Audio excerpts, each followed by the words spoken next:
이번 아시안컵 명단에서 아무래도 이기재 선수가 지난 시즌 K리그에서도 그렇게 좋지 못한 활약을 보여줬는데 클린스만 감독이 왜 계속 선발을 하느냐 의문을 가지신 분들이 많은 것 같은데, 일단 이기재 선수가 지난 시즌에도 그렇게 좋지 못한 시즌을 보낸 것은 맞습니다. 다만 시즌 초반에는 나쁘지 않은 활약을 보여줬었고요. 5월에서 6월로 넘어가는 이 6경기에서 2골과 3개의 도움을 기록하면서 지난 시즌 컨디션이 좋았었던 기간도 있었거든요. 그리고 이 시기에 클린스만 감독이 이기재 선수를 선발을 해서 좋은 폼을 보여줬던 경기들도 있었죠. 그런데 이기재 선수가 여름 이후부터, 특히나 8월에서 9월로 넘어가면서부터는 부진한 모습을 분명히 보여줬고요. 그러다 보니까 국가대표팀에 선발되고 있었음에도 불구하고 10월 이후부터는 수원 삼성이 강등권 경쟁을 하고 있었음에도 불구하고 경기에 나오질 못했었어요. 물론 이 기간에 부상이라는 악재가 겹치기도 했었지만 부상이 없었을 때도 컨디션이 좋지 않다 보니까 경기에 아예 나오지도 못했었거든요. 심지어는 명단 제외가 되는 경기도 많이 있었죠. 그런데 클린스만 감독이 왜 이기재 선수를 아시안컵에 데려가느냐? 일단 상황적인 측면에서 보자면 이기재 선수가 3월, 6월 평가전은 그래도 나쁘지 않게 치렀어요. 그런데 하반기부터 컨디션이 많이 안 좋아졌잖아요. 하지만 클린스만 감독이 공교롭게도 이기재 선수의 컨디션이 안 좋아지는 시점이었던 9월 정도부터 이미 아시안컵 멤버가 정해졌다는 이야기를 많이 했었죠. 그리고 그 이야기는 아무래도 아시안컵이라는 큰 대회가 얼마 남지 않다 보니까 본인의 전술에 적응해 있는 선수들을 가지고 아시안컵을 치르고 싶어 했던 것 같아요. 그러다 보니까 9월 달부터는 정말 명단에 변화가 거의 없는 상태에서 우리가 계속 왔었고요. 그리고 이번 아시안컵 명단에도 변화가 크게 없었죠. 그리고 그 과정에서 이기재 선수가 선발이 됐었는데, 일단 클린스만 감독은 이기재 선수가 분명히 부진한 것도 인지를 하고 있고 인터뷰에서도 이기재 선수가 힘든 시간을 보내고 있다, 이러한 이야기를 했었는데, 클린스만 감독이 조직적인 측면 그리고 전술의 이해도 측면을 더 중요시 생각을 했기 때문에 사실 이기재 선수보다 정말 어마무시하게 더 잘하는 선수가 있었다면, 풀백 자리에 그런 선수가 있었다면 그 선수를 뽑았겠지만 그 정도의 차이가 나지 않는 이상에는 전술적인 적응도가 높은 이기재를 선발하는 것이 클린스만 감독 입장에서는 본인의 축구를 선보이기 위해서 조금 더 적합한 선택이다, 이렇게 판단하지 않았나 싶기도 한데요. 일단 클린스만 감독이 이기재 선수의 어떤 점을 보고 있었냐면, 이기재 선수의 날카로운 왼발 킥력을 공격을 전개할 때 활용하고 싶어하는 측면이 분명히 있습니다. 특히나 우리의 전술적인 측면을 보면 이강인 선수가 오른쪽에 위치하면서 우리가 이강인 선수를 중심으로 공격을 전개할 때가 많아졌죠. 그러다 보니까 어떤 현상이 발생하냐면, 이강인 선수의 장점은 아무래도 볼을 가지고 있을 때 볼을 가지고 움직여주면서 상대 수비를 본인에게 끌어들이는 플레이를 너무나도 잘하죠. 그리고 상대 수비를 본인에게 끌어들이면서 자연스럽게 반대편에 공간이 나게끔 만드는 그러한 움직임을 잘 가져가요. 그 다음에 이강인 선수가 여기서 뛰어나가는 선수들에게 패스를 보내주기도 하고요. 반대편으로 넓게 방향 전환을 하면서 반대편 공간을 활용을 하는 거죠. 그런데 이때 이강인 선수가 한쪽 측면에서 볼을 소유할 때 상대 수비가 이강인에게 쏠리게 되면 여기서 반대편에 있는 황희찬 선수에게 공간이 납니다. 그리고 황희찬 선수가 넓게 움직이면서 이 넓은 공간을 활용하게 되는 거죠. 그런데 이강인 선수가 여기서 한 번에 반대편으로 패스를 보내주기에는 아무래도 거리가 멀기 때문에 무리가 있을 때가 많아요. 그러면 여기서 이제 어떤 모습이 나오냐면, 아무래도 중원을 한번 거쳐서 반대편으로 넘어가게 되죠. 그런데 클린스만 감독이 4-4-2 전형을 사용하다 보니까 중원에 선수가 부족해질 때가 많습니다.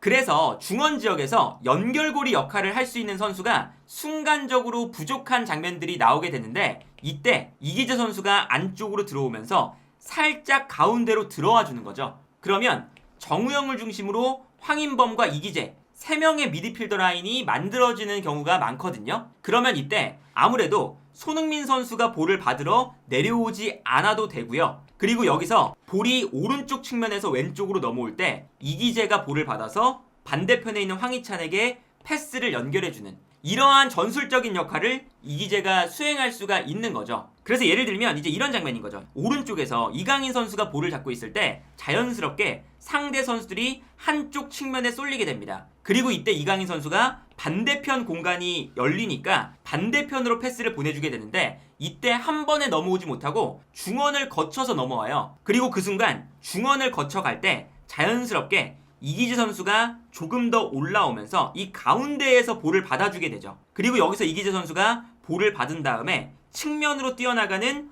황희찬 선수에게 패스를 보내주는 걸 볼 수가 있습니다. 그러다 보니까 이 오른쪽 측면에서 왼쪽 측면으로 넘어오는 그 과정에서 이기재가 연결고리 역할을 수행을 하고요. 그리고 이때 황희찬 선수가 반대편 공간에서 넓은 공간을 쓸 수 있게 되는 거거든요. 그리고 이러한 역할을 이기재 선수가 수원 삼성에서도 몇 시즌 동안 수행했던 역할이기도 해요. 워낙에 왼발킥력이 좋다 보니까 올라가서 크로스를 올리기도 하고요. 살짝 안으로 들어와서 연결고리 역할을 하기도 했었거든요. 그래서 안쪽으로 들어와서 공격의 연결고리 역할을 하는데 익숙한 이기재를 클린스만 감독이 오른쪽에서 왼쪽으로 넘어올 때 연결고리가 되게끔 하는 역할, 그 역할을 맡기고 있는 거고요. 그러다 보니까 클린스만 감독이 이기재를 뽑았을 때 훈련에서나 경기에서 내가 요청한 역할들을 잘 수행을 했었다. 이런 인터뷰를 어제 기자회견에서도 하기도 했었죠. 그리고 여기에 더해서 어떤 측면도 있냐면 오른쪽에서 왼쪽으로 넘어올 때 자연스럽게 황희찬 선수가 측면을 넓게 쓰니까 수비수들이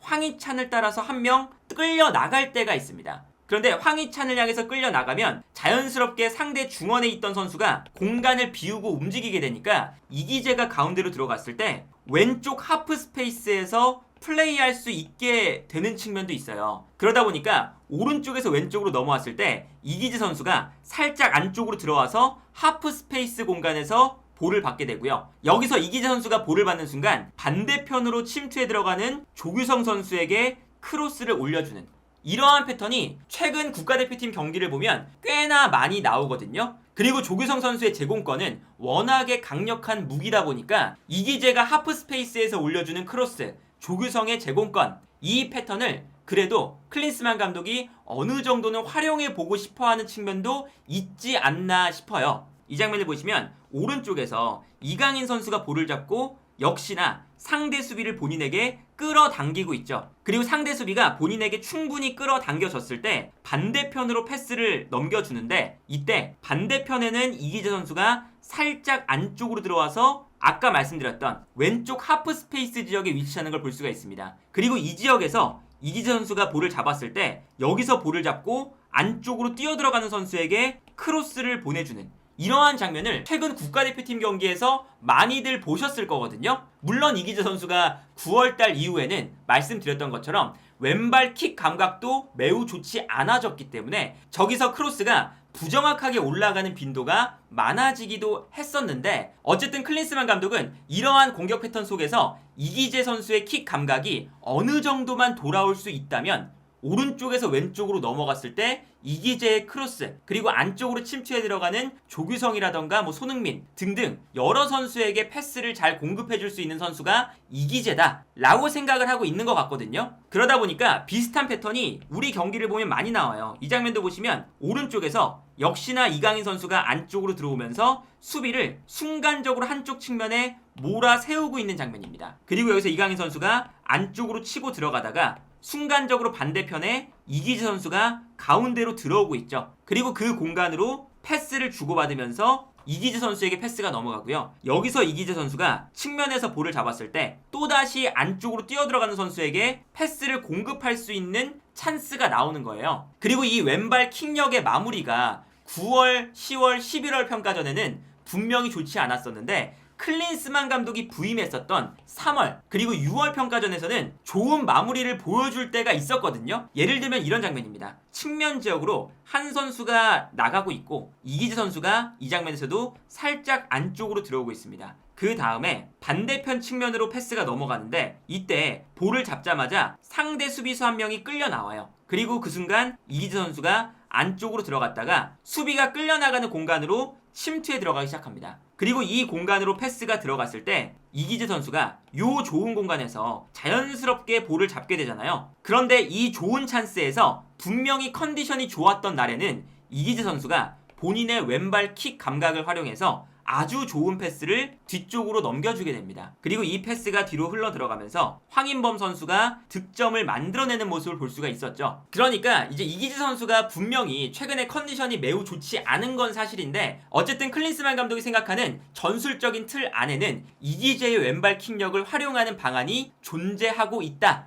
라고 볼 수가 있겠고, 우리 입장에서는 이미 클린스만 감독이 아시안컵 명단을 선발한 상태이기 때문에, 그리고 이기재 선수가 그동안 계속 선발로 나왔기 때문에 아시안컵 때 선발로 나올 가능성이 높거든요. 그렇다면 이기재 선수의 컨디션이 빠르게 좋아질 수 있기를 우리가 바라면서 이기재 선수의 플레이를 응원해야 되지 않을까 싶고, 그리고 이기재 선수가 좋았을 때에도 수비적인 측면은 좋지 않았던 선수거든요. 왼발 킥이 워낙에 좋기 때문에 공격적으로 올라갔을 때의 크로스, 그리고 패스를 공급하는 능력, 이런 것들이 있지만 수비적으로는 늘상 문제가 있었던 선수예요. 그런데 다행히도 김민재 선수가 이 왼쪽에 있기 때문에 이기재 선수가 공격적으로만 충분한 활약을 해줄 수 있다면 이기재를 올려서 공격적으로 활용을 하고요. 김민재 선수가 자연스럽게 뒷공간을 커버하면서 약간 비대칭 3백처럼 활용되는 이러한 형태도 만들어질 수가 있어요. 그리고 이러한 형태를 클린스만 감독이 최근에 많이 만들고 있죠. 그러다 보니까 사실 이기재 선수가 수비적으로는 월드 클래스 센터백인 김민재가 있기 때문에 걱정할 필요 없이 공격에만 집중할 수 있는 상황이거든요. 그래서 이번 아시안컵 명단에 이기재 선수의 선발에 대해서 여러 가지 의견이 존재하지만, 그리고 여러 가지 비판들이 존재하지만, 이기재 선수가 그리고 클린스만 감독이 이기재를 뽑은 이유를 충분히 보여줄 수 있다면 이번 아시안컵에서 이기재 선수가 할 수 있는 역할은 분명히 존재한다. 그리고 분명히 컨디션만 돌아온다면 이기재 선수의 왼발 킥력은 K리그에서 가장 좋은 축에 속하고요. 심지어 우리 국가대표팀 내에서도 이강인 선수를 제외하면 가장 킥력이 좋은 선수로 손꼽힐 수 있을 만큼 킥력이 좋아요. 그렇기 때문에 아시안컵이 얼마 안 남은 상황에서 이기재 선수의 컨디션이 빠르게 올라왔으면 좋겠네요.